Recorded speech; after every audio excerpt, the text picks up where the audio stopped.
Hello नमस्कार good morning सुप्रभात प्यारे साथियों, स्वागत है आपका धर्माराम फिजिक्स यूट्यूब चैनल पे। और मैं आ चुका हूँ 12th क्लास फिजिक्स का एक और महत्वपूर्ण लेक्चर लेके। आज हम डिस्कस करने वाले हैं रैखिक आवेश घनत्व, पृष्ठीय आवेश घनत्व, आयतनीय आवेश घनत्व, इन सब को डिटेल में डिस्कस करने वाले हैं। इसीलिए शुरू से लेकर लास्ट तक वीडियो को जरूर देखें। यदि वीडियो आपको पसंद आ रहा है तो एक सब्सक्राइब जरूर करवाएं। इससे पहले वाली क्लास में हमने पढ़ा था वैद्युत फ्लक्स क्या होता है। तो वैद्युत के फ्लक्स क्या होता है? किसी बंद सतह के लंबवत गुजरने वाली विद्युत क्षेत्र रेखाओं की संख्या को ही वैद्युत फ्लक्स कहते हैं। फिर हमने फॉर्मूला पढ़ा था phi equal to E A cos theta, और वैद्युत फ्लक्स का मात्रक पढ़ा था वोल्ट मीटर इसका मात्रक होता है। विमा भी हमने पढ़ी थी। तो उन सभी को आपको रिवाइज अच्छी तरीके से करना है और उसके बाद आज की क्लास को लेना है। आज हम पढ़ने वाले हैं आवेश घनत्व सबसे पहले होता क्या है, और उसके बाद में हम पढ़ेंगे रैखिक आवेश घनत्व, पृष्ठीय आवेश घनत्व और आयतनीय आवेश घनत्व।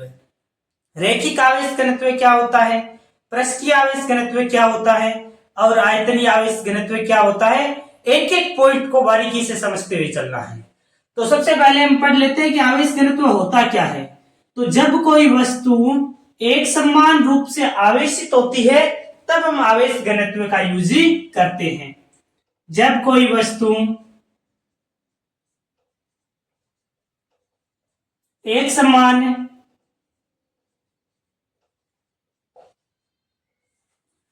रूप से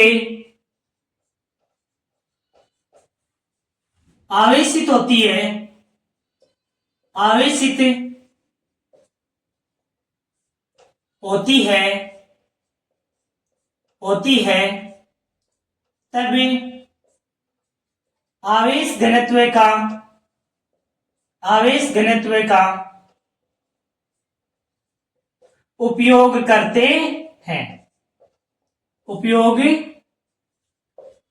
हैं। अब आवेश घनत्व कितने प्रकार का होता है? तो तीन टाइप्स के आवेश घनत्व। रैखिक आवेश घनत्व की बात करेंगे सबसे पहले, फिर पृष्ठीय आवेश घनत्व की, और उसके बाद में आयतनीय आवेश घनत्व की।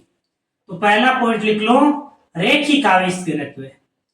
रैखिक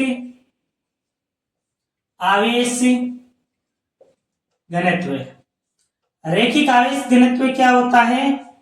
तो एकांक लंबाई पर आवेश की मात्रा को कहते हैं रैखिक आवेश घनत्व। एकांक लंबाई पर आवेश की मात्रा का मतलब है, जैसे आपके पास एक वायर है, कुछ इस प्रकार देखिए, ये कोई वायर है।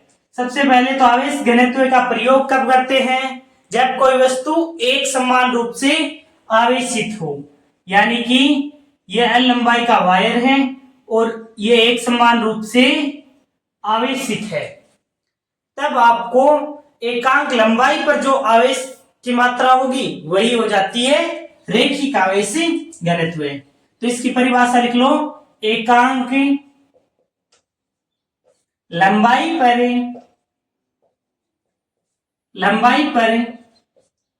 आवेश की मात्रा को रैखिक आवेश घनत्व कहते हैं। को रैखिक आवेश घनत्व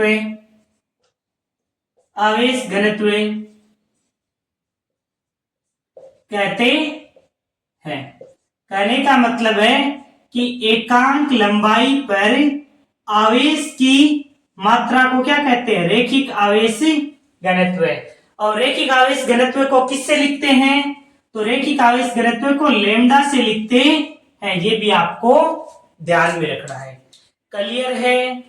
अब यदि हम मान लें कि इसके छोटे से भाग, जैसे डीएल भाग में डीक्यू आवेश है, तब रैखिक आवेश घनत्व क्या हो जाएगा? तो यहां पर वही हो जाएगा, dq बटा dl हो जाएगा। बिल्कुल आसान है, एक ही पॉइंट ध्यान में रखना है। रैखिक आवेश घनत्व की बात करें तो रैखिक आवेश घनत्व को लिखते हैं लैम्डा से, और होता है एकांक लंबाई पर आवेश की मात्रा। अब यदि हम माने कि माना डीएल भाग में डी क्यू आवेश है, तब रैखिक आवेश घनत्व लेमदा क्या हो जाएगा, क्या हो जाएगा? तो देखो डी क्यू बटा डी एल, क्लियर है? ये हो जाता है रैखिक आवेश घनत्व। डीएल भाग में डी क्यू आवेश उपस्थित है, तब ये फॉर्मूला हो जाता है। क्लियर है? इसका मात्रक और विमा भी बता दो मेरे को, इसका मात्रक क्या होता है? तो मात्रक रटने की आवश्यकता नहीं है, बस इस प्रकार देखो, आवेश का मात्रक होता है कूलाम अपोन लंबाई का मात्रक क्या होता है, मीटर, यानी कि कूलाम प्रति मीटर इसका मात्रक हो जाता है। विमा क्या होती है? तो देखो आवेश की विमा क्या होती है? तो आवेश की विमा हो जाती है A1 T1, और लंबाई की विमा क्या होती है? तो L1। तो विमा क्या हो जाएगी? विमा हो जाएगी A1 जो L1 T1, L की पावर -1 हो जाएगा A1। क्लियर है? बिल्कुल आसान है। देखो A1 T1 तो है जैसे कि जैसे ही L अपोन में था, ऊपर जाएगा तो -1 हो जाएगा, m इसमें आएगा नहीं, तो m की पावर वैसे भी 0 आएगी, तो m 0 लगा भी सकते हो या फिर इतनी ही लिख दो। क्लियर है? ये तो हो गया रैखिक आवेश घनत्व। अब हम बात कर लेते हैं पृष्ठीय आवेश घनत्व। इसको बताओ, रैखिक आवेश घनत्व को किससे लिखते हैं? तो लैम्डा से लिखते हैं। एकांक लंबाई पर आवेश की मात्रा को रैखिक आवेश घनत्व कहते हैं। अब हम बात करते हैं 2 नंबर पृष्ठीय आवेश घनत्व की। पृष्ठीय आवेश घनत्व, पृष्ठीय आवेश घनत्व को किससे लिखते हैं? तो सिग्मा से लिखते हैं पृष्ठीय आवेश घनत्व को। इसमें क्या होगा, जैसे इसमें हमने लिखा था ना एकांक लंबाई पर आवेश की मात्रा, इसमें कोई वायर ले लिया जिसकी एल लंबाई का कोई वायर है, उसमें आवेश की मात्रा को हमने रैखिक आवेश घनत्व कह दिया। इसी प्रकार पृष्ठीय आवेश घनत्व में क्या यूज करेंगे? तो पृष्ठीय आवेश घनत्व में जैसे कोई सतह है, इस प्रकार होनी कैसी चाहिए? तो एक समान रूप से आवेशित होनी चाहिए। इस प्रकार एक समान रूप से आवेशित सतह है। तो पृष्ठ के कारण या सतह की बात आए तब आपको क्या करना है? पृष्ठीय आवेश घनत्व सिग्मा लेना है। जैसे चादर की बात करेंगे तब आपको पृष्ठीय आवेश घनत्व लेना है सिग्मा। क्लियर है? डेफिनेशन क्या हो जाएगी? तो इसका क्या होगा? क्षेत्रफल होगा। वायर के लिए हमने क्या ली थी? लंबाई। अब ये सतह है तो सतह का कोई क्षेत्रफल होगा, तो यहाँ पर पृष्ठीय आवेश घनत्व क्या हो जाएगा? एकांक क्षेत्रफल पर आवेश की मात्रा। क्लियर है? तो लिखो एकांक क्षेत्रफल पर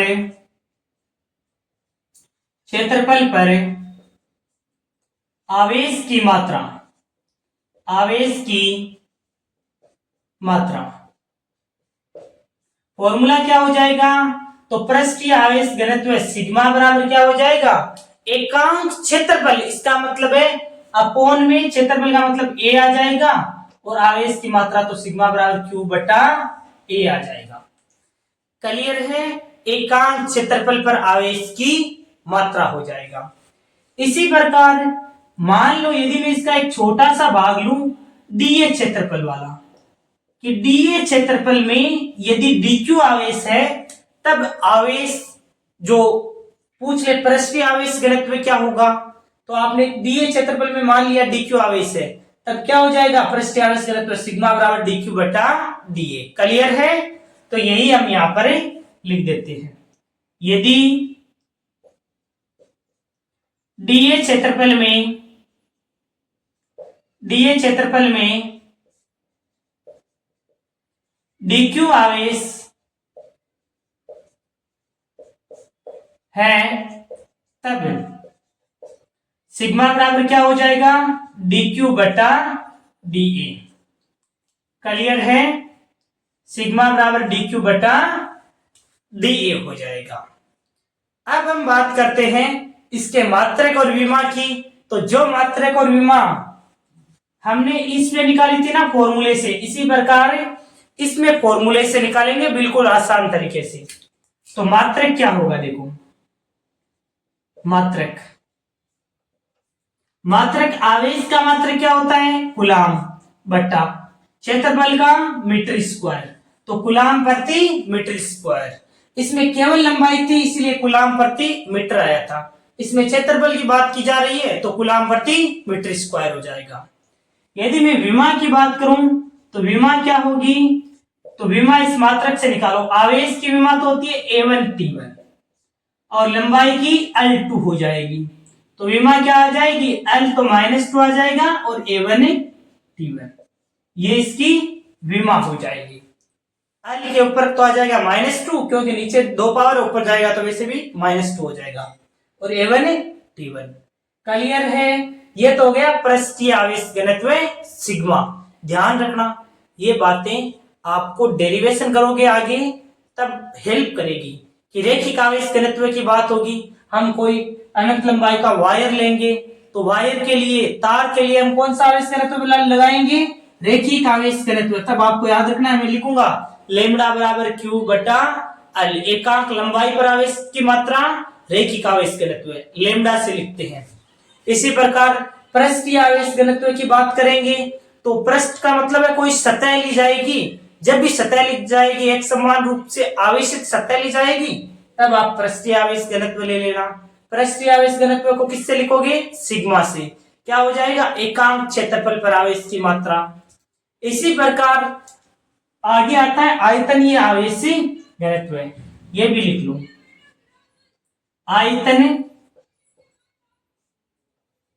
आयतनीय आवेश घनत्व, आवेश घनत्व, आयतनीय आवेश घनत्व को हम लिखते हैं रो से। किससे लिखते हैं आयतनीय आवेश घनत्व को, रो से लिखते हैं।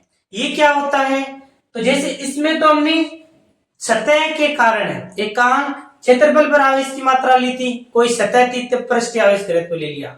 इसमें आयतनीय आवेश घनत्व के लिए कोई जैसे घन है हमारे पास 3D में इस प्रकार, और इससे संबंधित आवेश घनत्व निकालना है, तो ये क्या हो जाता है, ये एक समान रूप से इस प्रकार आवेशित है। तो एकांक आयतन पर जो आवेश की मात्रा हो जाएगी वो हो जाएगी आयतनीय आवेश घनत्व।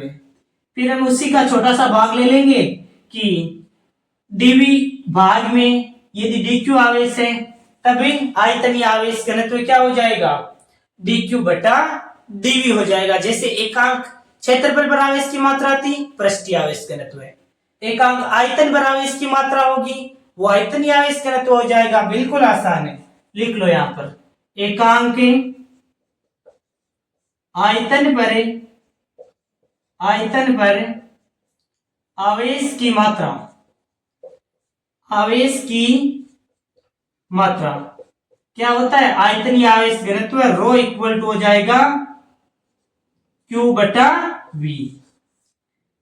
यदि dV आयतन में dQ आवेश है तब रो बराबर क्या हो जाएगा, dQ बटा dV। क्लियर है, ये फॉर्मूला हो जाएगा यदि dV भाग में dQ आवेश है तब। मात्रक क्या हो जाएगा, मात्रक बताओ भाई, मात्रक और विमा आसानी से आने चाहिए। अब आपको यदि प्रॉब्लम हो ना तो बेझिझक मेरे को कमेंट बॉक्स में लिख दिया करो। क्लास स्टार्ट करने के बाद में बातें मैं कम इसीलिए करता हूं ताकि ज्यादा से ज्यादा आपको कंटेंट प्रोवाइड किया जाए, लेकिन आप भी चैनल को पूरा सपोर्ट करते रहना, एक सब्सक्राइबर भी करवाते हो वो भी मेरे लिए बहुत बड़ा मोटिवेशन होता है, ठीक है ना। और कमेंट किया करो, प्यारे प्यारे कमेंट किया करो, मैं हर एक विद्यार्थी के कमेंट पढ़ता हूँ। कुछ स्टूडेंट है वो कमेंट करते भी हैं, मेरे को बड़ा अच्छा लगता है कि हाँ बच्चे पढ़ तो रहे हैं। तो मात्रक क्या हो जाएगा, मात्रक हो जाएगा कूलाम। देखो आवेश का मात्रक कूलाम बट्टा ये आयतन है, तो आयतन के लिए क्या यूज करेंगे, मीटर क्यूब। आयतन के लिए क्या यूज करेंगे, मीटर क्यूब। क्षेत्रफल था तो मीटर स्क्वायर हो गया, कूलाम प्रति मीटर स्क्वायर। एकांक लंबाई की बात कर जा रही थी तो कूलाम प्रति मीटर हो गया। क्लियर है। अब इसकी विमा की बात करूं तो विमा क्या हो जाएगी, वही आवेश की विमा तो होती है A1 और T1। आवेश की विमा क्या होती है? A1 T1। और इसकी L3 आएगी तो ऊपर जाएगा तो L-3 हो जाएगी। इस प्रकार इसकी विमा हो जाएगी। क्लियर है? आवेश घनत्व आपको अच्छी तरीके से समझ में आया होगा। सबसे पहले आता है आवेश घनत्व में रेखिक आवेश घनत्व क्या होता है? आवेश घनत्व होता क्या है ये देखो, ये यूज कब होगा ये समझो। कई बार तो ना ऐसे मात्रक पूछ लेता है, तो मात्रक तो आपको पता होना ही चाहिए। सेकंड आता है कि इनका यूज किस प्रकार है, तो यूज ध्यान में रखना। हम डेरिवेशन करेंगे, जैसे अनंत लंबाई के चालक तार के कारण r दूरी पर किसी बिंदु पर विद्युत क्षेत्र की तीव्रता निकालनी हो, इस प्रकार डेरिवेशन में जब कोई वस्तु एक समान रूप से आवेशित होती है तब हम देख लेते हैं कि कोई तार ले रखा है, वायर ले रखा है, उसके लिए हम लगा देंगे रेखिक आवेश घनत्व लेमडा। रेखिक आवेश घनत्व को किससे लिखते हैं? लेमडा से। तो लिख देना लेमडा बराबर एकांक लंबाई पर, एकांक का मतलब भाग में लिख दिया करो कि एकांक लंबाई पर आवेश की मात्रा रेखिक आवेश घनत्व हो गया। क्लियर है? इसी प्रकार यानी कि मान लिया कि इस डीएल भाग में डीक्यू आवेश हो, यानी एक छोटा सा भाग ले लिया कि डीएल भाग में डीक्यू आवेश है, तब फॉर्मूला हो जाएगा डीक्यू बटा डीएल। इसी प्रकार यदि कोई सतह की बात की जाए, जैसे चादर के कारण विद्युत क्षेत्र की तीव्रता निकालनी हो, तो क्या होता है? तो आपको क्या करना है? सतह की बात की जाए तो पृष्ठीय आवेश घनत्व लगा देना। पृष्ठीय आवेश घनत्व क्या होता है? सिग्मा बराबर क्यू अपॉन ए। एकांक क्षेत्रफल पर आवेश की मात्रा पृष्ठीय आवेश घनत्व सिग्मा कहलाता है। मात्रक वही कूलाम बटा मीटर स्क्वायर हो जाएगा। विमा निकाल सकते हो आसानी से। विमा के लिए आवेश की विमा होती है A1 T1 और यहाँ पर मीटर स्क्वायर है तो L2 आ जाएगा। फिर आता है आयतनीय आवेश घनत्व। आयतनीय आवेश घनत्व क्या होता है? तो वही एकांक आयतन पर आवेश की मात्रा आयतनीय आवेश घनत्व कहलाता है। यदि छोटा सा भाग जैसे डीवी लिया है, उस भाग में डीक्यू आवेश है, तो क्या हो जाएगा? डीक्यू बटा डीवी हो जाएगा। क्लियर है यहां तक?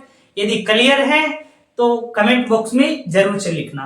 अब हम एक क्वेश्चन और करवा देते हैं। कल हमने विद्युत फ्लक्स पढ़ा था ना, तो विद्युत फ्लक्स पर एक क्वेश्चन करवा देता हूं आपको, ठीक है ना? तो देखो क्वेश्चन करवा देते हैं, विद्युत फ्लक्स पर न्यूमेरिकल क्वेश्चन 16 कर लेते हैं। यह आपके एग्जाम के लिए काफी हेल्पफुल होगा। फिर गाउस का नियम है वो नेक्स्ट क्लास से स्टार्ट करेंगे, वो भी काफी इंपॉर्टेंट है, इसलिए मिस मत करना, ठीक है ना? तो देखो न्यूमेरिकल। अब देखिए ये क्वेश्चन है, न्यूमेरिकल क्वेश्चन लिया है, जनरल क्वेश्चन है, कई बार पूछ लेता है। जैसे मैंने विद्युत फ्लक्स पढ़ाया था तो उसी पर एक न्यूमेरिकल क्वेश्चन सोल्व करवा देते हैं। फिर गाउस का नियम है वो नेक्स्ट क्लास में कर लेंगे। तो हमारे पास न्यूमेरिकल क्वेश्चन है, ई वेक्टर का मान दे रखा है आई के प्लस 2 जे के प्लस 5 के न्यूटन प्रति कूलम। ये देखो विद्युत क्षेत्र का मात्रक क्या होता है? न्यूटन प्रति कूलम बोलो या वोल्ट प्रति मीटर। और ए वेक्टर क्षेत्रफल सदिश का मान दे रखा आई के माइनस जे के प्लस 5 के मीटर स्क्वायर। आपको पूछा क्या है? विद्युत फ्लक्स, इलेक्ट्रिक फ्लक्स। तो फॉर्मूला क्या होता है हमारे पास? I equal to E vector dot A vector. यदि डॉट हटाते हो तो आपको क्या लगाना पड़ता है? ई ए कोस थीटा। क्लियर है? तो ई वेक्टर का मान हमें तो बढ़ाने की आवश्यकता नहीं है। यदि थीटा देता, कौन देता, तब हम ये लगा देते ई ए कोस थीटा। लेकिन हमें तो डायरेक्ट सदिश रूप में ही दे रखा है कि ई वेक्टर का मान दे रखा है और ए वेक्टर का मान दे रखा है। ध्यान रखना, दो सदिश राशियों का अदिश गुणनफल एक अदिश राशि प्राप्त होती है, इसीलिए विद्युत फ्लक्स कैसी राशि होती है? अदिश राशि होती है। जबकि ये जो विद्युत क्षेत्र है और क्षेत्रफल सदिश, ये सदिश राशियां होती है। इनका डॉट प्रोडक्ट करो, आई के प्लस 2 जे के प्लस 5 के, इसका डॉट प्रोडक्ट करना है किसके साथ? आई के माइनस जे के प्लस 5 के। तो किस प्रकार करोगे? बिल्कुल डॉट प्रोडक्ट तो आसान है, आई वाले को आई से गुणा करोगे तो आई डॉट आई कितना होता है? अरे ये तो पता है ना, आई डॉट आई होता है 1, यानी कि इसको इससे गुणा करोगे तो 1 आ जाएगा। जेड डॉट जेड क्या होता है? 1 होता है और 2 और माइनस 1 माइनस 2 हो जाएगा। के डॉट के क्या होता है? 1 होता है। 5 को 5 से गुणा करोगे तो 25, यानी 26 में से 2 घटाने पर कितना आ जाएगा? 24 आ जाएगा विद्युत फ्लक्स का मान। 24 वोल्ट मीटर। वोल्ट मीटर इसका मात्रक होता है वैद्युति फ्लक्स का। क्लियर है? यदि ये वीडियो पसंद आए तो वीडियो को लाइक और चैनल को सब्सक्राइब जरूर करना।